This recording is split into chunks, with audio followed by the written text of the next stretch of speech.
शिक्षाप्रद कहानियाँ। विद्या का सदुपयोग। एक व्यक्ति पशु पक्षियों का व्यापार किया करता था।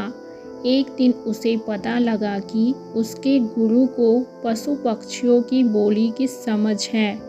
इसके मन में ये ख्याल आया कि कितना अच्छा हो अगर ये विद्या उसे भी मिल जाए तो उसके लिए भी यह फ़ायदेमंद हो।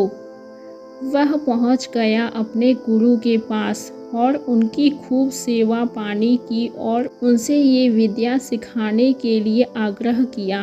गुरु ने उसे वो विद्या सिखा तो दी, लेकिन साथ ही उसे चेतावनी भी दी कि अपने लोभ के लिए वो इसका इस्तेमाल ना करे, अन्यथा उसे इसका कुफल भोगना पड़ेगा। व्यक्ति ने हामी भर दी। वो घर आया तो उसने अपने कबूतरों के जोड़े को यह कहते हुए सुना कि मालिक का घोड़ा 2 दिन बाद मरने वाला है। इस पर उसने अगले ही दिन घोड़े को अच्छे दाम पर बेच दिया। अब उसे भरोसा होने लगा कि पशु पक्षी एक दूसरे को अच्छे से जानते हैं। अगले दिन उसने अपने कुत्ते को यह कहते हुए सुना कि मालिक की मुर्गियाँ जल्दी ही मर जाएगी, तो उसने बाजार जाकर सारी मुर्गियों को अच्छे दामों पर बेच दिया। और कई दिनों बाद उसने सुना कि शहर की अधिकतर मुर्गियाँ किसी महामारी की वजह से मर चुकी है।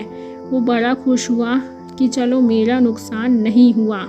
हद तो तब हो गई जब उसने एक दिन अपनी बिल्ली को यह कहते हुए सुना कि हमारा मालिक अब तो कुछ ही दिनों का मेहमान है। तो उसे पहले तो विश्वास ही नहीं हुआ, लेकिन बाद में अपने गधे को भी उसने वही बात दोहराते हुए सुना। तो वो घबरा कर अपने गुरु के पास गया और उनसे बोला कि मेरे अंतिम क्षणों में करने योग्य कोई काम है तो बता दे, क्योंकि मेरी मृत्यु निकट है।